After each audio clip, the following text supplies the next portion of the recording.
Hello friends, आप सभी का स्वागत है आपके अपने यूट्यूब चैनल पे। आज की जो हमारी क्लास रहने वाली, इस क्लास में हम आज डिस्कस करने वाले इंडियन पॉलिटी का चैप्टर 2 चैप्टर हमने ऑलरेडी कवर कर लिया। अगर आपने नहीं देखी तो इंडियन पॉलिटी का अलग से प्लेलिस्ट में फोल्डर बना है, उसमें जाकर आप उस वीडियोज़ को देख सकते हैं। बाकी आज काफ़ी दिन बाद फिर से जो है आपके लिए एक लंबी क्लास या फिर कहे डिटेल में आपके लिए मैं ये क्लास लेके आया हूँ, और उसके लिए मैं क्षमा चाहता हूँ। थोड़ा सा जो शेड्यूल आजकल थोड़ा बिजी चला है, तो थोड़ा सा कॉपरेट कर लीजिएगा। और बाकी क्लासेज आपके लिए बहुत सारी अवेलेबल है प्लेलिस्ट में, अगर आप अपने इंटरेस्ट के अनुसार देखना चाहते हैं तो बिल्कुल आप देख सकते हैं। बाकी आपको कोई भी इशू हो इससे रिलेटेड, आपकी पढ़ाई से रिलेटेड, और जितने मैं आपको टॉपिक क्लियर करता हूँ उसके लिए आप जो है कमेंट सेक्शन में मुझसे पूछ सकते हैं। इंडियन पॉलिटी का चैप्टर 3 देखेंगे, और चैप्टर का नाम अगर हम देखें तो ये है आपके पास silent feature of the constitution, यानी कि आपकी जो है संविधान की जो विशेषता है उसके बारे में थोड़ी सी हम बात करेंगे। तो अब अगर आप स्क्रीन पे देख सकते हैं, आई होप आपके लिए विजिबल होगा। तो अगर आप देखिए तो महत्वपूर्ण भागों की हम बात करेंगे, टोटल कितने इसमें भाग है इस बारे में बात करेंगे। इसके अलावा जो आपके पास इसमें अनुसूचियाँ कितनी है उसके बारे में बात करेंगे, आपकी जो इसमें अनुच्छेद कितने हैं उसके बारे में भी बात करेंगे। लेकिन अनुच्छेद की क्योंकि मैंने अलग से वीडियो डाली है कि इतने आपके इंपॉर्टेंट है आर्टिकल, वो सभी हमने ऑलरेडी डिस्कस किए हैं, तो अनुच्छेदों को इस वीडियो में नहीं करेंगे क्योंकि जो मैक्सिमम टॉपिक आपके फिर से रिपीट आपके होने वाले हैं। इंडियन पॉलिटी की हम बुक करें, चैप्टर 3 है, और ये चीज़ें आपकी आगे भी इसमें जो इंक्लूड होने वाली है।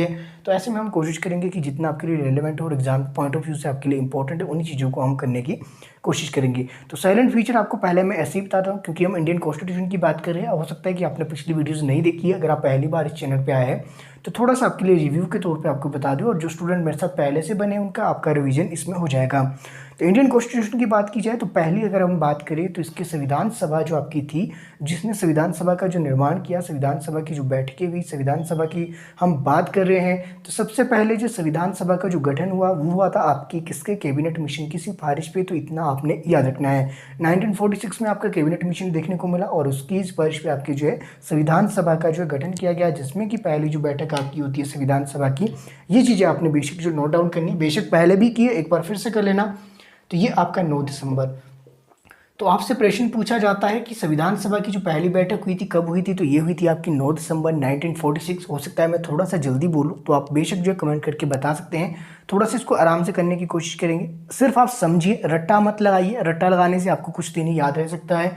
अगर आप समझ गए, अगर आपने एक बार ध्यान से वीडियो देख ली, तो मुझे नहीं लगता कि आपको रट्टा लगाने की जरूरत है। तो संविधान सभा की जो पहली बैठक होती है उसमें आपके जो है टोटल कितने मेंबर आपके थे, 389। तो ये चीज़ आपने याद रखनी है। संविधान सभा की पहली बैठक आपकी 9 दिसंबर। और एग्जाम में प्रश्न आपके कैसे देखने को बनते हैं कि जो आपकी संविधान सभा की जो पहली बैठक हुई थी उसमें जो आपके अध्यक्ष कौन थी, तो उसमें जो अध्यक्ष आपके चुना गया था वो चुना गया था आपके, किसको चुना गया था, सच्चिदानंद सिन्हा को। इंपॉर्टेंट है, लास्ट वीडियो में मैंने बताया था कि सच्चिदानंद सिन्हा को चुना गया था। तो ऐसा ये किस देश के जो है से लिया गया था, क्योंकि दूसरे जो देश में उस तरह का ही प्रावधान था, यानी कि जो सबसे उम्र दराज आपके व्यक्ति है उसको आपके अध्यक्ष के तौर पे चुना गया। ये किसी और देश से रिलेटेड भी था, और मैंने ये एग्जाम में आपके लिए बताया था कि ये आ सकता है। तो ऐसे में जो रेगुलर स्टूडेंट ने जिन्होंने वीडियो देखी है, जिन्होंने नोट्स बनाए, उनसे मुझे उम्मीद है कि वो कमेंट करेंगे कि मैंने किसके साथ कंपेरिजन करके बताया था कि ऐसा जो है उस देश की तरह इंडिया में भी इसको अपनाया गया कि सबसे जो वृद्ध व्यक्ति है उसको जो आपके संविधान सभा का जो है पहली बैठक आपके अध्यक्ष बनाया गया, सच्चिदानंद सिन्हा को। हालांकि ये अस्थायी अध्यक्ष थे, स्थायी अध्यक्ष नहीं थे। स्थायी अध्यक्ष आपके बने थे 11 दिसंबर, ये आपने याद रखना है। दो डेटें अलग अलग है। 11 दिसंबर को आपके स्थायी अध्यक्ष बने, 1946 की बात है, यानी कि 9 दिसंबर के 2 दिन बाद आपकी जो है जब दूसरी बैठक आपकी होती है। अगर आपसे एग्जाम में पूछा जाए दूसरी बैठक आपकी कब हुई, तो दूसरी बैठक आपकी हुई थी 11 दिसंबर। तो 11 दिसंबर को आपकी दूसरी बैठक होती है, उसमें जो आपके कौन थे आपके इसमें, राजेंद्र प्रसाद। तो राजेंद्र प्रसाद को आपके 11 दिसंबर को क्या किया गया, अस्थायी अध्यक्ष आपके इसमें चुना गया। तो ये चीज़ें आपको पता होनी चाहिए। 389 इसमें टोटल आपके सदस्य थे, ये आपको पता होनी चाहिए। कितने कितने कहाँ से थे वो अलग से एक टॉपिक है, वो नेक्स्ट वाला जो आपके चैप्टर आएंगे उसमें हम उसको डिस्कस करेंगे। अभी थोड़ा सा मैं भटक नहीं रहा हूँ, आपको रिव्यू दे रहा हूँ क्योंकि एग्जाम पॉइंट ऑफ व्यू से ये चीज़ें आपकी इंपॉर्टेंट है। इतनी चीज़ें याद रख लीजिए। एट लास्ट जब आपका ये संविधान बन के जो तैयार होने लगा था, उस समय की मैं बात करूँ, टोटल कितने सदस्यों ने हस्ताक्षर किए, 284। ये कुछ आपको आंकड़े में ऐसे बता रहा हूँ जो आपको रट्टा नहीं लगाना है, सिर्फ आपको देखना है, बार बार करने से ये चीज़ें आपको आराम से याद हो जाएगी। तो यानी 284 सदस्यों ने आपके हस्ताक्षर किए। उसके बाद आपके 26 नवंबर 1949 को जो आपके संविधान को अंगीकृत किया गया। मैंने कहा अंगीकृत, जहाँ पे अंगीकृत शब्द आएगा तब आपकी जो डेट आएगी 26 नवंबर 1949। अगर आपसे पूछा जाए कि संविधान जो पूर्णतः लागू कब हुआ, तो पूर्णतः जो आपका लागू हुआ था वो आपको सभी को पता है 26 जनवरी 1950 को। कितना समय लगा? 2 वर्ष 11 महीने 18 दिन 2 घंटे 10:18 AM की बात है, उस समय इसको जो है अपनाया गया। तो ये चीज़ें आपको पता होनी चाहिए। तो ये था थोड़ा सा आपके इंडियन कॉन्स्टिट्यूशन का आपको जो थोड़ा सा मैंने रिव्यू आपको दे दिया है। इसमें अलग अलग कमेटियाँ बनी थी, उनके जो अलग अलग सदस्य थे इसके बारे में हमने ऑलरेडी डिस्कस कर लिया पिछली वीडियो में। ज़्यादा डिटेल में पीछे नहीं जाएंगे। अभी हम देखने वाले हैं इंडियन कॉन्स्टिट्यूशन के जो आपके silent feature of the constitution है, क्या क्या विशेषताएँ आपकी जो है इसके बारे में। हालांकि इतने डिटेल में तो हम नहीं देखेंगे कि आपकी कौन कौन सी है, मैंने लिखा नहीं। इसमें जो आपका याद करने वाला है और जिसमें आपको ज़्यादा परेशानी होती है वो यही चीज़ है कि आपकी भाग और भाग से रिलेटेड आपकी जो आर्टिकल है इसमें क्या क्या इंपॉर्टेंट है, इसमें कितने अनुच्छेद आपके क्या कहाँ से आ सकते हैं, ये चीज़ें आपकी इंपॉर्टेंट है जो मैंने यहाँ पे अभी आपको डिस्कस करके डिटेल में आपको ये मैं बताने वाला हूँ। तो अभी पहले आप थोड़े से साइलेंट फीचर आप सुन लीजिए। मैंने यहाँ नहीं लिखा, मैंने सिर्फ आपके नोट डाउन करके लाया है। तो देखिए, एक तो आपका जो भारतीय संविधान है ये आपका विश्व का सबसे लंबा और लिखित संविधान है, ये आप मान लीजिए। ये मान क्या लीजिए, ये है, तो ये आपने याद रखना है। इसके अलावा मूल रूप से अगर मैं बात करूँ तो इसमें जो आपकी संविधान जब आपका अस्तित्व में आया था तो उस समय जो इसमें टोटल आपकी जो 1949 की हम बात करें 26 नवंबर 1949 को ये अंगीकृत किया गया। कुछ प्रावधान इसके उसी समय तत्काल आपके लागू हुए। वो चीज़ें मैंने पिछले आपके जो चैप्टर आपका फर्स्ट था मे भी उसमें मैंने ये ऑलरेडी डिस्कस कर ली है, तो उसमें जाकर आप देख लेना एक बार। इसमें जो आपके टोटल 395 अनुच्छेद 22 भाग थे, ये चीज़ आपने याद रखनी और 8 अनुसूचियाँ थी। देखिए, आज की इस वीडियो में हम आपके महत्वपूर्ण भाग तो देखेंगे ही देखेंगे, साथ ही आपकी जितनी अनुसूचियां थी इंपॉर्टेंट, हालांकि 8 अनुसूचियां मूल रूप से थी, 8% की मैं बात नहीं कर रहा हूँ और आपके जितने आर्टिकल इसकी मैं बात नहीं कर रहा हूँ। मैं कर रहा हूँ जब संविधान बना उस समय कितने थे, तो उनकी हम बात करेंगे। जितने आपके इंपॉर्टेंट अनुसूचियां हैं ये देखेंगे। और अभी जो भाग है मैंने यहाँ पे लिख लिए हैं, इससे रिलेटेड आपके इतने सारे प्रश्न आपके एग्जाम में देखने को बनते हैं, चाहे आप किसी भी कॉम्पिटिटिव एग्जाम की तैयारी कर रहे हो। इसके अलावा आपके क्या है कि आपका संविधान जो है वो आपका दार्शनिक जो भाग किसको कहा जाता है, ये चीज़ें आपको पता होनी चाहिए। मौलिक अधिकार है, मौलिक अधिकार को दार्शनिक भाग माना जाता है भारतीय संविधान का। और इसके अलावा आपके राज्य के जो नीति निश्चित यहाँ मैंने आपकी ऑलरेडी मेंशन किया है, यानी कि भाग 3 और जो भाग आपका 4 है ये आपका दार्शनिक आधार माना जाता है भारतीय संविधान का। मौलिक अधिकारों की बात की जाए तो हालांकि मौलिक अधिकार आपके जो है अमेरिका के संविधान से ये देखने को अडॉप्ट किए गए थे, या फिर इसको क्या है कि वहाँ से इसको जो है लिया गया था। राज्य के नीति निर्देशांक आपको सभी को पता होगा आयरलैंड से आपके लिए गए थे। इसी तरह बाकी सभी प्रावधान है, हालांकि ये चीज़ें मैं आपको इस वीडियो में नहीं डिस्कस करूँगा कि कहाँ से आपका क्या क्या लिया है। इसके ऊपर एक अलग से मैं वीडियो बनाऊँगा और उसमें आपको याद डायरेक्ट कराऊँगा कि कैसे आप इसको याद रख सकते हैं, किस संविधान से आपकी क्या क्या विशेषताएँ आपकी ली गई। ये तो मैं आपको थोड़ा सा जनरल बता रहा हूँ। इसके अलावा आपकी बात की जाए तो भारतीय संविधान के जो राजनीतिक भाग की हम बात करते हैं, तो राजनीतिक भाग यानी कि संघीय सरकार का जो सिद्धांत और कार्यपालिका और विधायिका के संबंध के बारे में जो आपको बताता है, वो हिस्सा आपका अधिकांश हिस्सा कहाँ से लिया गया है, तो वो आपकी ब्रिटेन से लिया गया है। ये चीज़ें आपको पता होनी चाहिए। इसके अलावा हम बात करें कि संविधान में जो संघीय जो शब्द है उसका जो आपका इस्तेमाल नहीं किया गया है, ये चीज़ आपने याद रखनी है। किसका इस्तेमाल किया गया है? इस्तेमाल किया गया है संघ का, ना कि संघीय का, क्योंकि भारत क्या है, भारत एक राज्यों का संघ है। तो ये आपने इसमें इंपॉर्टेंट है याद रखना। जो आर्टिकल 1 के अंतर्गत आप जो इसमें देखते हैं ये इंपॉर्टेंट है। राज्यों का एक संघ होगा जो है आपका भारत है। इसका मतलब ये हुआ कि भारत में जितने भी राज्य हैं वो किसी भी समझौते का परिणाम नहीं है और वो आपके जो है एक दूसरे से अलग नहीं हो सकते, या फिर खुद वो अलग से अपना जो है देश नहीं बना सकते, उनको साथ में ही रहकर रहना है। तो इस तरह से इसमें प्रावधान किए गए हैं। इसके अलावा इसमें और क्या है, आपके जो साइलेंट फीचर की मैं बात कर रहा हूँ, ये पॉइंट है आपके, ये आपको खुद से रीड आउट करने। इसमें जो इंपॉर्टेंट चीज़ें हैं वो आपको मैं सिर्फ इसमें बता रहा हूँ। दूसरा आपके पास इसमें भारतीय संविधान में अमेरिका की अध्यक्षीय प्रणाली की बजाय, देखिए अमेरिका में क्या है अध्यक्षीय प्रणाली है, लेकिन भारत में जो अध्यक्षीय प्रणाली की बजाय कौन सी प्रणाली, संसदीय तंत्र की जो प्रणाली है उसको अपनाया गया है। तो ये चीज़ आपको याद रखनी चाहिए। अब देखिए, जब हम संसदीय व्यवस्था की बात करते हैं तो आपके मन में आता है विधायिका और कार्यपालिका के मध्य जो संबंध है उसके सहयोग के स्थान पर आधारित होती है। वहीं जब अध्यक्षीय प्रणाली की बात करेंगे जो कि आपके अमेरिका के संविधान में, उसमें आती है शक्तियों, जो आपके दो राज्य हैं उनके बीच जो शक्तियों का जो बंटवारा किस तरह से किया जाएगा वो अध्यक्षीय प्रणाली में आपका आएगा। संसदीय प्रणाली आप सभी को पता है 2 सदन होंगे, एक ऊपरी सदन होगा और एक आपका निचला सदन होगा। वो चीज़ें हम अलग से वीडियो में करेंगे। बाकी इंडियन पॉलिटी की ये आपकी सीरीज चली रहेगी और मेरा प्रयास रहेगा कि मैंने ये करना तो ये था कि 1 मंथ के अंदर ये आपकी ख़त्म कर देनी थी। इसके पीछे रीज़न ये था कि मेरा भी एक एग्ज़ाम आ रहा है जिसमें मुझे इंडियन पॉलिटी मुझे खुद भी पढ़नी है।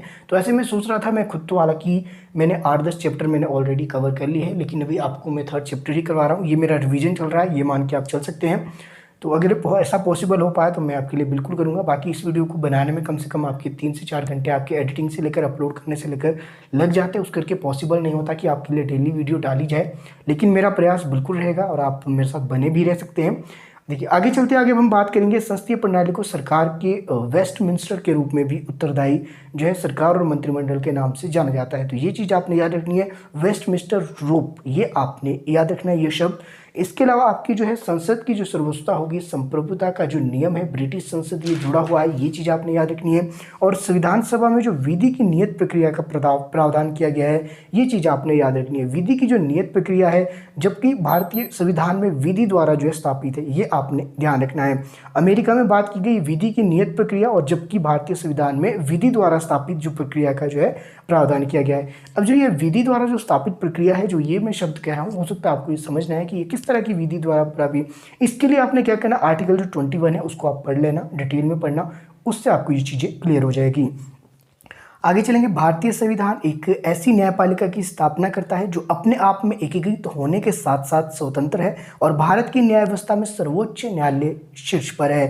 तो ये चीज़ें आपको याद रखना है कि न्याय व्यवस्था की जब हम बात करेंगे तो सर्वोच्च न्यायालय आपका हमेशा शीर्ष पे है, और वहीं जो सर्वोच्च न्यायालय है आपका, ये संविधान का संरक्षक भी है, ये चीज़ें आपको याद रखनी है। सर्वोच्च न्यायालय संघीय अदालत है और यह शीर्ष न्यायालय है, और जो नागरिकों के मौलिक अधिकारों की रक्षा की गारंटी देता है और संविधान का संरक्षक भी है। तो ये चीज़ें आपसे प्रश्न आपका पूछा जा सकता है कि संविधान का जो संरक्षक है वो कौन है, तो यह आपका सर्वोच्च न्यायालय है।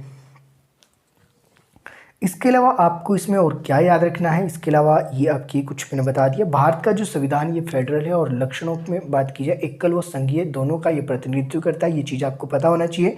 राज्य और केंद्र सरकार के खातों के अंकेक्षण के लिए भारत के नियंत्रक एवं महालेखा परीक्षक आपके जो इसमें उत्तरदायी होते हैं, ये चीज़ आपने याद रखनी है। आपातकालीन प्रावधान इसमें आपके ऑलरेडी देखने को मिले। राष्ट्रीय आपातकाल की बात की जाए, राष्ट्रपति शासन की बात की जाए, वित्तीय आपके आपातकाल की बात की जाए, तो ये सभी अलग से एक चैप्टर ये आने वाला है आपका आपातकाल से रिलेटेड, तो इसको मैं अभी ज़्यादा डिटेल में आपको नहीं बताऊंगा। चलिए अब देखेंगे हम महत्वपूर्ण भाग कौन कौन से हैं, और इसके बाद हम देखेंगे इसमें अनुसूचियाँ, ताकि जो है वीडियो काफ़ी लंबी भी ना हो जाए और आपको समझ भी आराम से आ जाए।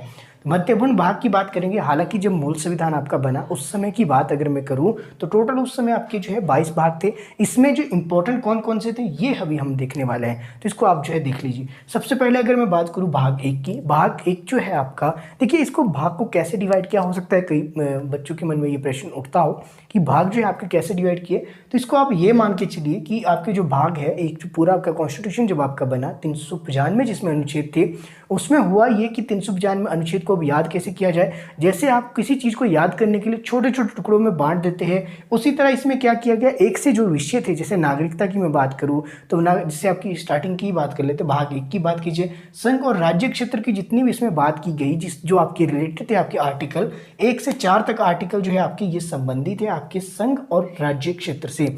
अब देखिए 1 से 4 आर्टिकल अगर आप देखिए तो पहले में आपको क्या कहा गया कि भारत राज्यों का एक संघ होगा। हालांकि मैं आर्टिकल नहीं करवा रहा हूँ, मैं थोड़े एग्जाम्पल दूंगा 2-4 के, बाकी मैं डिटेल में नहीं बताऊंगा किस आर्टिकल में क्या क्या है। दूसरे आर्टिकल की अगर हम बात करें तो दूसरा आर्टिकल आपका बताता है कि राज्य का गठन किया जाए और जो है उनके पुनर्गठन की बात की जाए। इस तरह के प्रावधान आपके आर्टिकल 2 में है। आर्टिकल 3 की अगर मैं बात करूं तो उसी आर्टिकल 2 के अंतर्गत जो है प्रावधान जो है उसमें जो सीमाओं के नामों में परिवर्तन का जो अधिकार वो मिलता है आर्टिकल 3 को। वहीं जो आर्टिकल 4 क्या बोलता है कि आर्टिकल 4 बोलता है आपका कि आर्टिकल 368 यानी कि जो आपका संविधान संशोधन जो है आपका है, जिसमें आपका 368 की अगर मैं बात करूँ आर्टिकल में, उसके जो है उसके द्वारा जो है इसमें जो आपका नहीं किया जाएगा संशोधन, वो इसकी रक्षा करता है आर्टिकल 2 और 3 की आर्टिकल 4।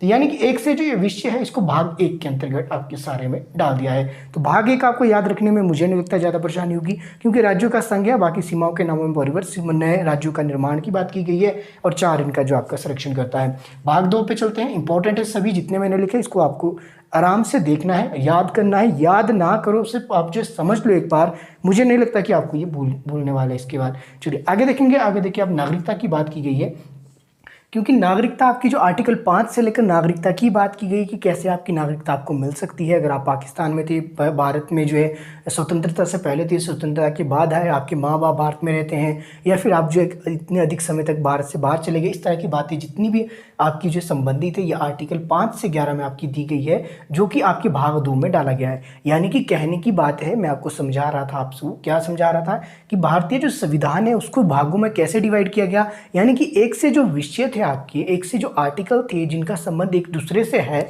जो आपके 5 से 11 की मैं बात कर रहा हूँ, उसमें सभी की नागरिकता से संबंधित है आपके आर्टिकल है, तो इनको एक ही भाग में डाल दिया, भाग 2 इसका बना दिया और इसको नाम दे दिया नागरिकता। उसी तरह आपका भाग 3 है। भाग 3 की अगर हम बात करें मौलिक अधिकार, मैंने मौलिक अधिकार आपको अलग से करवाया है, मौलिक अधिकार की वीडियो अवेलेबल है, अगर आप जाकर देखना चाहो तो उस वीडियो को भी आप जाकर देख सकते हैं। उसी तरह आपके मौलिक अधिकार है। मौलिक अधिकार आपके अगर बात की जाए आर्टिकल 12 से लेकर आपके जो आर्टिकल 35 तक आपकी जो मौलिक अधिकारों की बात की गई है, तो इसके लिए एक अलग से भाग बना दिया, भाग 3। अब देखिए आपको मैं ये बता रहा हूँ, इसको मतलब ये नहीं कि आप सिर्फ सुनो और उसके बाद भूल जाओ। जो ये भाग है आपके, ये इतने इंपॉर्टेंट है तभी मैं इसको इंक्लूड कर रहा हूँ। स्टार्टिंग के 4 भाग आपने कैसे याद रखने, आपको 4 आपको ऑटोमेटिक हो गए। उसके बाद 3 की हम बात करें, 4 3 आपके साथ हो गए, इसको भी याद करने की मेरी जिम्मेवारी, आप वीडियो को एक बार देख लीजिए। उसके बाद यहाँ पे आपके 3 हो गए, ये 10 आपके हो गए, इसके अलावा 3 4 आपके और है, वो आपको ऑलरेडी आपको आते हैं और मैं अभी थोड़ा सा आपको बता दूंगा, उसके बाद आपको ये आ जाएंगे।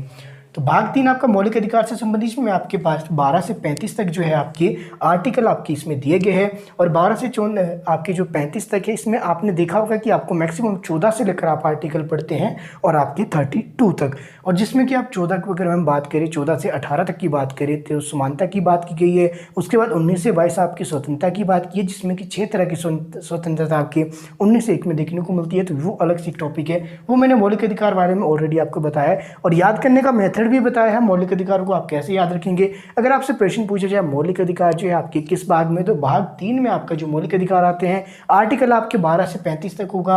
ये चीज़ें आपको ऑलरेडी पता होनी चाहिए, बिल्कुल ये नॉर्मल सी चीज़ है, लेकिन आपको ये पता होनी चाहिए। उसी तरह आपसे अगर पूछा जाए कि भारत के नीति निर्देशक सिद्धांत आपके किस भाग में है, तो भारत के जो नीति निर्देशक सिद्धांत है जो कि आपके कहाँ से लिए गए, आयरलैंड से लिए गए। 2-3 चीज़ें आपको यहीं क्लियर होगी। आपके मौलिक अधिकार कहाँ से लिए गए, मौलिक अधिकार आपके लिए गए हैं आपके अमेरिका से, तो ये चीज़ भी आपको क्लियर हो जानी चाहिए। बाकी जो है आपकी कितने मौलिक अधिकार है जरा कमेंट करेंगे, कितने को पता है कितने मौलिक अधिकार है जरा हमारे बताइएगा जरा। चलिए राज्य के नीति निर्देशक सिद्धांत की बात की जाए, राज्य के जो नीति निर्देशक सिद्धांत थे ये आपके आयरलैंड से लेके है। अब देखिए राज्य के जो नीति निर्देशक सिद्धांत थे ये क्या होते हैं, थोड़ा सा इसको समझ लीजिए।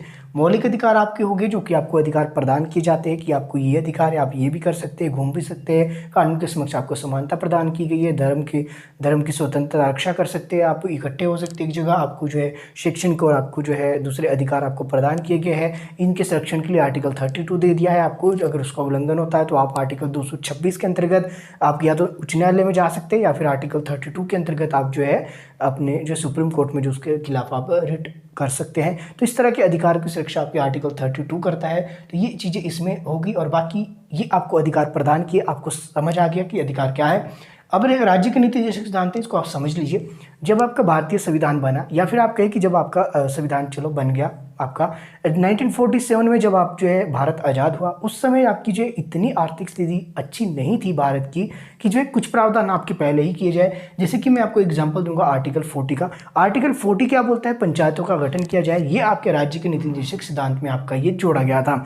हालांकि बाद में इसको व्यवहारिक रूप देने के लिए क्या किया गया, बाद में इसको जो आपका एक बार आपने जो है मैंने बताया था पंचायतों वाला चैप्टर अगर आपने पढ़ा हो, भाग 9 और भाग 9A दोनों, एक पंचायत है और एक आपका है नगर पालिका।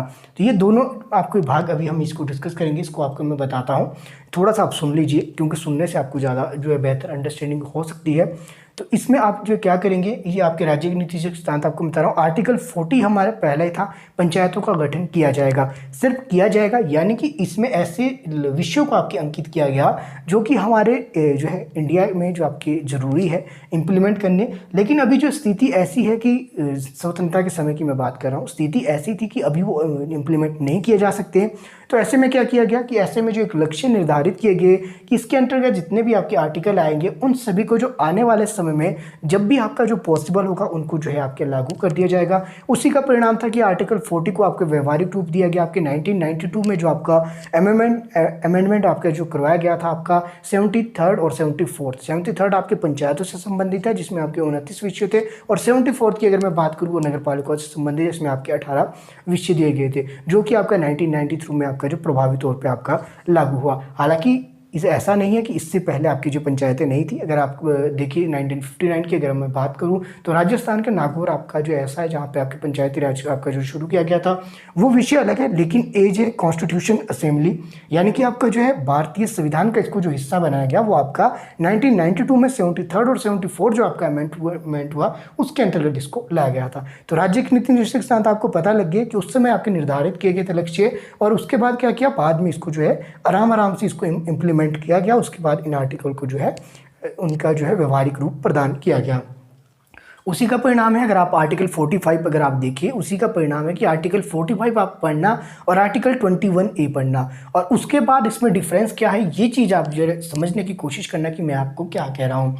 आगे चलते हैं। राज्य के नीति निर्देशक सिद्धांत आपके हो गए, टोटल कितने थे आपके ये 36 से लेकर 51 आर्टिकल की अगर मैं बात करूं तो इसमें आपके राज्य के नीति निर्देशक सिद्धांत आपके इसमें आते हैं। आगे देखेंगे हम भाग 4 का, ये इंपॉर्टेंट है। भाग 4 और भाग 4 का ये जो इतना इंपॉर्टेंट है क्योंकि ये देखने में बिल्कुल सेम लगते हैं। हो सकता है कि अगर थोड़ा ध्यान ना दे बच्चे और एक ही नज़र ऐसे मारते तो फिर आपको ये पता नहीं चलेगा।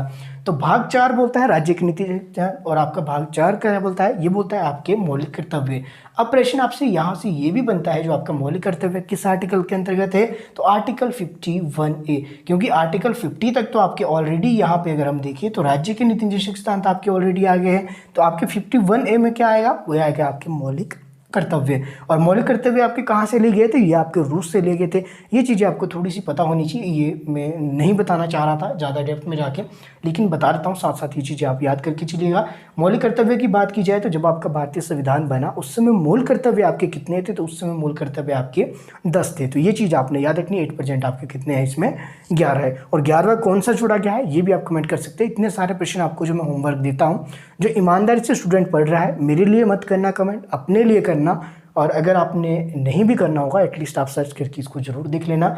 चलिए आगे चलेंगे। आगे आपके पास भाग 9, भाग 9 की मैं बात कर रहा हूं। तो भाग 9 आपका जो है ये पंचायतों से संबंधित है। आर्टिकल 243 से 243 9 तक आपका जो ये देखने को मिलता है। ये इतना इंपॉर्टेंट है, ये आपको जो है पता होना चाहिए, और इससे रिलेटेड मैंने ऑलरेडी वीडियो आपके लिए बनाई है। जिन स्टूडेंट ने देखी है मुझे लगता है कि उनका ये टॉपिक उनको ज़्यादा समझाने की इसमें जरूरत नहीं, कि पंचायत है आपका जो टॉपिक है क्या है। टोटल इसमें जो आपके 29 विषय आपके इसमें अंकित किए गए, और इसको व्यवहारिक रूप आपका दिया गया 1992 के जो आपका बिल था, जो आपका 1993 से आपका जो प्रभावी तौर पे आपका देखने को मिला। 73rd अमेंडमेंट यानी कि 73वां जो संविधान संशोधन था उसके अंतर्गत इसको जो है पास किया गया, और इसको एक जो कॉन्स्टिट्यूशन बॉडी आपका बनाया गया भाग 9। तो इसका भी आप कमेंट कर सकते हैं, जिसने जो है वीडियो आपकी देखी है तो कमेंट कीजिएगा कि वो टॉपिक आपको ये समझ आया। भाग 9 वाला जो पंचायत और नगर पालिका वाला मैंने करवाया था, कमेंट आप कर सकते हैं। कमेंट के मुझे कोई पैसे नहीं मिलते, तो आप बेझिझक आप कमेंट करिएगा। नहीं भी करेंगे मुझे इसके ऐसे भी कोई भी पैसे नहीं मिलने वाले। तो भाग 9 है कि हम बात करेंगे। हाँ, मुझे किसके पैसे मिलते हैं, मुझे मिलते हैं एड की जो एड्स इस पर लगती है। अगर आप स्किप नहीं करेंगे तभी मुझे मिलेंगे। अगर आप चाहते हैं कि मुझे आप जो थोड़ी बहुत हेल्प कर सकते हैं एड देखने के लिए तो आप देख सकते हैं। अगर आपको चाहिए कि मुझे बिल्कुल भी ना पैसे मिले तो आप स्किप भी कर सकते हैं। तो 9A की हम बात करेंगे। 9A आपका कैसा है, देखिए जिस तरह 73rd अमेंडमेंट आपका किससे संबंधित था, तो पंचायतों से था। उसी तरह बिल्कुल 74 जो अमेंडमेंट था तो वो किससे संबंधित था, नगर पालिकाओं से। उसी तरह भाग 9 किससे संबंधित है, पंचायतों से। 9A किससे संबंधित है, तो ये आपका है नगर पालिकाओं से। तो ये दोनों बिल्कुल साथ साथ है आपके, चाहे इसमें अमेंडमेंट की बात की जाए चाहे इनके भाग की बात की जाए। भाग 9 पंचायतें 29 विषय, भाग 9 का ये है 9 का या फिर 9A ये आपका नगर पालिकाओं से संबंधित। टोटल इसमें 18 विषय अंकित किए गए। विषय क्या क्या ये आपने पढ़ लेना। विषय आप समझ रहे हो, विषय क्या होता है, विषय है आपका ये मान के चलिए कि क्या क्या काम है आपके पंचायतों के। जैसे पंचायतों का क्या काम है, कुएं खुदवाना। दूसरा क्या काम है, जो आपके वृद्ध जो आपके लोग हैं उनकी पेंशन लगाना। इसके अलावा मेले वगैरह होते हैं जो पंचायत के अंदर, उसको जो है आपने ऑर्गेनाइज करना। इसके अलावा आप क्या कर सकते हैं, साफ पानी की की व्यवस्था कर सकते हैं, स्ट्रीट लाइट की व्यवस्था कर सकते हैं। इस तरह के जितने भी आपके जो प्रधान के अंतर्गत जो कार्य किए जाते हैं, ये आप मान के चलिए कि ये सभी विषय आपके टोटल 29 आपके जो इसमें टोटल विषय दिए गए हैं उससे संबंधित ही आपके है विषय ऑलरेडी मेंशन है कि क्या क्या काम आपकी कर सकती है पंचायतें।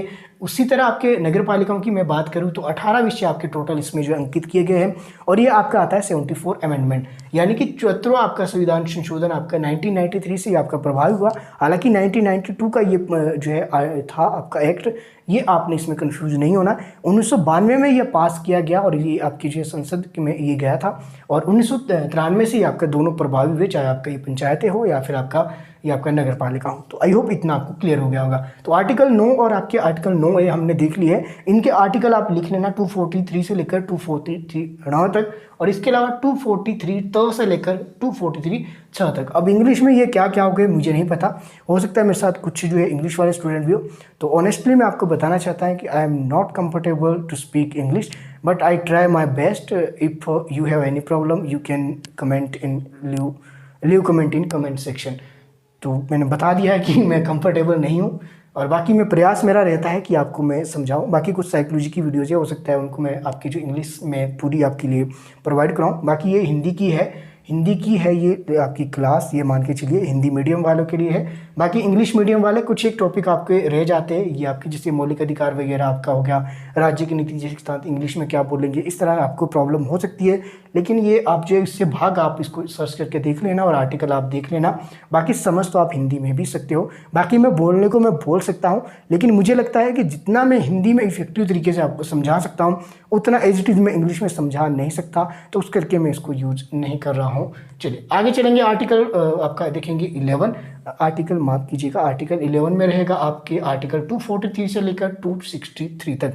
देखिए भाग 11 आपका क्या बोलता है। अभी तक हमने जो है कितने भाग पढ़े, पहले इसको आप रिकॉल आपको मैं करवा देता हूँ। भाग 1 पढ़ा, ठीक है, क्या था, संघ और राज्य क्षेत्र के संबंधित। भाग हमने 2 पढ़ा, 2 आपका नागरिकता से संबंधित था। आप देख सकते हैं, साथ साथ आप मत देखिए, आप देखेंगे तो आपको रिकॉल नहीं होगा। देखिए भाग 3 आपका किससे संबंधित था, जल्दी से सोचिए। भाग 3 था आपका किससे संबंधित, मौलिक अधिकार से। भाग 4 आपके राज्य के नीति निर्देशक स्थान, बिल्कुल सही जा रहे हो। इसके अलावा आपके जो है भाग आपका 4 क, तो वो किससे संबंधित था, मौलिक कर्तव्य से संबंधित। अब देखिए 4 हमने शुरू में किया, उसके बाद हमने कौन सा किया भाग, ये आपको पता होना चाहिए। उसके बाद आपने भाग 9 किया। 9 किससे संबंधित था, आपके पंचायतों से संबंधित, तो आप यहाँ पे देख सकते हैं। तो पंचायतों से संबंधित आपका जो है इसमें भाग 9 था, ये आपको पता होना चाहिए। इसके अलावा 9A किससे संबंधित था, तो ये आपका नगर पालिकाओं से आपका ये संबंधित था। भाग 11 की बात करेंगे तो ये आपके राज्य संघ राज्यों के बीच जो संबंध है उससे ये संबंधित है, तो ये आपने देख लेना। भाग 15 की बात की जाए तो निर्वाचन से संबंधित, जिसके ऊपर ऑलरेडी मैंने वीडियो आपको प्रोवाइड करवाई है। आप सभी को पता होगा, इंडियन पॉलिटी के फोल्डर में आप जाकर देखिए, प्ले लिस्ट में ऑलरेडी फोल्डर बना है इंडियन पॉलिटी का, उसमें आपको ये वीडियो मिल जाएगी और उसमें आपको मैंने ऑलरेडी बताया है। बाकी अभी आपके जो ये वीडियो चल रही है, हो सकता है ये आने वाले समय में फिर से एक बार ये रिपीट हो जाए आपका। तो ये निर्वाचन जो प्रणाली थी आपकी टोटली कैसे संबंधित, 324 आपका जो था 329 तक आपकी निर्वाचन प्रणाली, ये आपके भाग 15 का हिस्सा है। अब देखिए थोड़ा सा आज मैं आपको और एक चीज़ बता देता हूँ। हालांकि अभी मुझे जो है आपको अनुसूचियाँ भी करवानी है और बाकी मुझे नहीं पता अभी स्पेस कितना होगा, तो अभी जब तक रिकॉर्ड हो रही है तब तक मैं रिकॉर्ड कर रहा हूँ, बाकी जब रुक जाएगी तो फिर आपको पता लग जाएगा। तो अभी देखिए आप इसमें आपको मैं और क्या बता रहा हूँ। आर्टिकल जो 34 है, अगर आपने देखा होगा कि कुछ प्रावधान आपके 26 नवंबर 1949 से ही आपके प्रभावी हो गए, तो इसमें आपका आर्टिकल 34 भी था। इससे मुझे याद आया कि आपको थोड़ा सा बता दूं। अब देखिए आपके मन में कभी प्रश्न आया होगा कि कुछ प्रावधान आपके उसी समय तत्काल आपके लागू क्यों होंगे। अगर आपके मन में प्रश्न आया तो जाहिर सी बात है कि आपके अंदर क्यूरियोसिटी यानी कि आपके पास जिज्ञासा है आपको जानने की कि ऐसा क्यों है, और जब तक आपकी ये है तो ऐसे में आपकी जो है आपकी कभी भी आपकी जो लर्निंग है, कभी भी सीखने की जो आपकी जो आदत है वो आपकी कम नहीं होगी, ये बढ़ेगी। तो इसमें आपका आर्टिकल एक चीज़ में अगर इसकी बात की जाए, आपकी 5 से लेकर आपके जो 8 तक इसमें आर्टिकल आपके वो आपके तत्काल आपके लागू हो जाते हैं। इस तरह के आर्टिकल आपके 324 आपका लागू हो जाता है। ये इस तरह के क्यों हुआ, जैसे कि आपके राष्ट्रपति का वाला आपका जो आर्टिकल है 72 आपकी क्षमादान को छोड़ के अगर हम आर्टिकल 60 61 की अगर हम बात करें, वो आपके जो इसमें तत्काल आपके लागू हो जाते हैं। ऐसा क्यों हुआ, क्योंकि जो आप देखिए मान लीजिए आप कि क्या हुआ, जब आपका भारतीय संविधान आपका लागू हो रहा था उस समय आपके जो इलेक्शन तो आपके नहीं करवाए गए थे। 26 नवंबर 1949 की ही बात है। तो ऐसे में जो कुछ प्रावधान आपके उसी समय लागू करने पड़े, क्योंकि जो है कुछ चीज़ें आपकी जो उसी दिन से आपकी काम करने शुरू होगी। जैसे राष्ट्रपति की बात की जाए, राष्ट्रपति जो पद है आपका, उसको जो है आपके पहले ही आपका जो है ये शुरू कर दिया गया था। 24 जनवरी 1950 से आपका राष्ट्रपति को राजेंद्र प्रसाद जी को जो बनाया गया था वो बिना आपके इलेक्शन के बनाया गया था। तो ऐसे में जो राष्ट्रपति वाला आर्टिकल है वो ऑलरेडी आपको जो है 26 नवंबर 1949 से इसको प्रभावी करना पड़ा, क्योंकि अब भारत के आप नागरिक हैं। ऐसे में जो है आप जो 26 जनवरी 1950 तक का वेट करें ना करें, आप नागरिक तब भी थे और तब भी है। तो ऐसे में 26 नवंबर को आपके जो है 1949 से ही आपका जो है नागरिकता वाला आर्टिकल आपका ये देखने को मिला। उसी तरह निर्वाचन की बात की जाए तो इसके लिए अलग से जो कमेटी आपकी बननी थी उसने अपना काम करना शुरू कर दिया था पहले ही। जो आपके आम चुनाव हुए 1951-52 की मैं बात कर रहा हूँ, तो उसके लिए आपके ये आर्टिकल आपके ऑलरेडी बन गए थे। अब ये इसके अलावा बहुत सारे आर्टिकल है जो आपके उसी समय तत्काल आपके लागू हो गए थे। उसके पीछे रीजन यही था कि उन्होंने जो काम करना आपका स्टार्ट कर दिया था, यानी कि वो प्रभावी तौर पे आपके प्रभावी उस समय से हो गए थे। उसके पीछे यही आपके रीजन थे। अब देखिए, अब देखेंगे हम संविधान की जो अनुसूचियां हैं आपकी। प्रथम अनुसूची देखेंगे आपकी 7वीं अनुसूची, 8वीं, 10वीं और 11वीं, यही आपकी इंपॉर्टेंट है। इतनी आपने याद रखना, इतना ज़्यादा याद करने की बजाय है इतना सा याद कर लीजिए, लेकिन उसको कीजिए अच्छे से।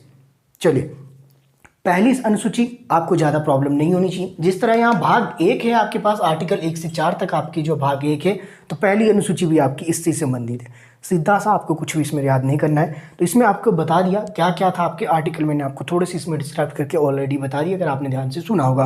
अब देखिए, आर्टिकल जो आपके पास इसमें दिए गए हैं 1 से 4, यही आपके इसमें रहेंगे पहली अनुसूची के अंतर्गत। अब जो टोटल अनुसूची आपकी जो बात की जाए तो इसमें 12 है। इसमें हम बात करेंगे, इसमें 4 से 5 अनुसूचियाँ देखेंगे, 2, 4, 6 अनुसूचियाँ इसमें देखेंगे। लेकिन निर्वाचन तक मैं आ गया था। निर्वाचन के बाद की जो कुछ भाग थे, जैसे कि भाग 17 है आपका राजभाषा से संबंधित, आर्टिकल 343 से लेकर 351 तक, इसको आप एक बार पढ़ लेना। इसके अलावा आर्टिकल 18 आपातकाल से संबंधित है। आपातकाल की जो आपकी, हालांकि आपातकाल की जो है किस तरह से आपका लागू किया जा सकता है, उसके क्या क्या प्रावधान है, इस तरह के जर्मनी से आपका जो ये लिया गया था आपका प्रावधान। ऐसा नहीं है कि जर्मनी से आपका पूरा ही आपातकाल ही चक्के ले लिया, ऐसा नहीं है। उसके कुछ प्रावधान थे वो आपकी जर्मनी से आपके उठाए थे। तो आपातकाल जो आपका 352 से लेकर 360 तक आपका देखने को मिलता है। 352 जिसमें राष्ट्रीय आपातकाल, राष्ट्रपति शासन की बात की जाए 356 आपका, और इसके लिए वित्तीय आपातकाल जो कि आज तक कभी लगा ही नहीं 360 ये आपका है, या आपके भाग 18 में आता है। और इसके अलावा संविधान का जो संशोधन है जो आपका आर्टिकल 368 में बोल रहा था, ये भाग 20 में आता है। तो ये चीज़ें आपको ऑलरेडी याद हो जानी चाहिए। मुझे नहीं लगता कि आपकी कॉमन सेंस आप इसको थोड़ी सी लगा लीजिए, क्योंकि ये प्रश्न आपके एग्जाम में देखने को मिलते हैं, तो आपको ये याद भी करना पड़ेगा। राजभाषा मुझे नहीं लगता कि कोई आपको याद करने की ज़्यादा जरूरत है। आपके आर्टिकल 17, निर्वाचन आपका 15 में हो गया। उसके बाद भाषा का अधिकार आपको 17 में दे दिया, 17 में दिया। उसके बाद क्या हुआ, आपातकाल का भी आपको चाहिए, आपको 18 में आपातकाल का भाग दे दिया। 19 में आपको क्या कर दिया, इनके जो संशोधन की जो शक्ति है वो आपको प्रदान की गई आर्टिकल 368 के अंतर्गत। अनुसूची की मैं बात कर रहा था, पहली अनुसूची हमने बता दी है भाग 1 में, जो आपका जिस तरह आपके आर्टिकल 1 से 4 है, और भाग 1 है अनुसूची 1 में भी आपका इसी तरह से, यानी प्रथम अनुसूची आपसी इसी से संबंधित है। आपकी 7वीं अनुसूची आर्टिकल 246 हम देखेंगे। 7वीं अनुसूची क्योंकि आपकी संघ सूची, राज्य और संवर्ती सूची है, तो ये आपको पता होना चाहिए। अब संघ सूची में कितने विषय है, पहले थे स्थान में, अब 8% है आपके 100। उसी तरह आपकी राज्य सूची, राज्य सूची में पहले आपके थे 66, अब है 61। अब जो 66 थे वो 61 अब क्यों है, क्योंकि जो 5 विषय आपके, अगर आपको याद हो 1976 वाला जो आपका हुआ था, उसमें आपका क्या हुआ था, अमेंडमेंट जो आपका रहा था, ये आपका 42वां संविधान संशोधन 1976, उसमें आपके 5 विषयों को राज्य सूची से निकाल के आपके संवर्ती सूची में डाल गया। और जब आपके संवर्ती सूची में डाला गया, पहले संवर्ती सूची में कितने थे आपके 47, अब क्योंकि इसमें 5 आपके राज्य सूची से डाल गए तो 8% आपके कितने हैं 52। तो ये आपको पता होना चाहिए। बाकी एक वीडियो मैंने ये भी डिस्कस किया था कि आपके संघ सूची, राज्य सूची और संवर्ती सूची ये किसका परिणाम है, जो आपकी इंडियन कॉन्स्टिट्यूशन में इसको ऐड किया गया है। इसको भी आप कमेंट करेंगे, जो रेगुलर स्टूडेंट है उनको ये पता होना चाहिए। इसके अलावा आपकी 8वीं सूची आपकी किससे संबंधित है, मूल संविधान में जो आपकी टोटल कितनी थी, आपकी 14 भाषाएं दी गई थी। जो मैंने ऊपर कहा कि राजभाषा की बात की गई, आर्टिकल आपका जो भाग 17 था भाषा से संबंधित है, राजभाषा से 343 से लेकर 351। अब जो इसी से संबंधित आपकी जो अनुसूची है वो कौन सी आपकी, वो है आपकी 8वीं अनुसूची। ये आपने याद रखना है। इसमें आर्टिकल 344 से लेकर 351 तक आपके इसमें आते हैं। तो ये चीज़ें आपको पता होनी चाहिए। और इसमें जो है मूल संविधान में कितनी भाषाएं अंकित की गई थी, 14, यानी कि 14 भाषा को आपकी जो है आधिकारिक तौर पे मान्यता दी गई थी मूल संविधान में। 8% कितनी है आपकी 22 है। अगर भाषाएं याद कर सको तो कर लेना, बाकी मैं इतना सारा तो मैं याद नहीं करता, लेकिन एक नज़र आपने जरूर मार लेनी है। इसके बाद करेंगे हम 10वीं अनुसूची जो आपकी है, 102 आपका आर्टिकल से लेकर 191 तक शायद ये लिखा है मुझे कुछ है। इसको आप एक बार क्रॉस चेक लेना, मुझे यहाँ पे सही से विजुअल नहीं है। तो 10वीं अनुसूची आपकी जो दल बदल विरोधी आपके कानून से संबंधित है। दल बदल आपको पता है नेता लोग क्या करते हैं, जीतने के बाद किसी और पार्टी में चले जाती है, उनकी जो है रोकथाम के लिए इससे को आपका जो है बनाना पड़ा। इसके अलावा आपके पास 11वीं अनुसूची है, ये आपकी इंपॉर्टेंट है पंचायत की शक्तियों की, और इसमें 29 विषय 73 अमेंडमेंट आपका जो था, यानी कि आपका जो भाग आपका जो 9 और 9 क है ये किससे संबंधित है, ये आपने याद रखना। देखिए जो भाग 9 है इसकी जो बात की गई है किस अनुसूची में की है, 11वीं अनुसूची में। अब जो है भाग 9 का है उसकी जो बात की गई है ये की गई है आपकी 12वीं अनुसूची में। आर्टिकल आपके बिल्कुल सेम रहेंगे, ये आपकी चेंज इसमें होने वाली नहीं है। विषय मैंने बता दिया, अमेंडमेंट इनके सेम रहेंगे। 73वां आपका संशोधन आपका था और ये आपका 74वां संविधान संशोधन था। 1993 से दोनों प्रभावी हुए, ये चीज़ आपको पता होनी चाहिए। 29 विषय थे, 18 विषय थे। इसके अलावा भाग 9 पंचायत है, भाग 9 का आपके नगर पालिका है। उसी तरह आपकी अनुसूची की बात की जाए, 11वीं अनुसूची पंचायतों से संबंधित, उसी तरह 12वीं अनुसूची आपकी नगर पालिका से संबंधित। मुझे नहीं पता कि आपको ये समझ आया कि नहीं, लेकिन मुझे नहीं लगता कि इसमें आपको ज़्यादा कोई परेशानी हो। अगर फिर भी आपके कोई डाउट रह जाते हैं तो मुझे आप जो कमेंट सेक्शन में कमेंट कर सकते हैं। बाकी आज की वीडियो यहीं करते हैं। आई होप आपको ये क्लास पसंद आई होगी। बाकी मिलते हैं अगले वीडियो में। आप सभी से रिक्वेस्ट है अपने दोस्तों के साथ वीडियो को जरूर शेयर कीजिएगा, और मेरी आपकी कोशिश रहती है आपके लिए क्लासेस रेगुलर लाने की। तो थोड़ा सा जब मैं बिजी हो जाता हूँ तो ऐसे में पॉसिबल नहीं होता कि आपके लिए क्लास बनाई जाए, लेकिन अपनी ओर से मैं जो है बेहतर प्रयास कर रहा हूँ। आई होप आपको ये प्रयास पसंद आ रहा होगा। मिलते हैं क्लासेस में, रेगुलर क्लासेस आपकी चल रही है। मेरे साथ बने रहने के लिए एक बार फिर से तहे दिल से आपका बहुत बहुत धन्यवाद।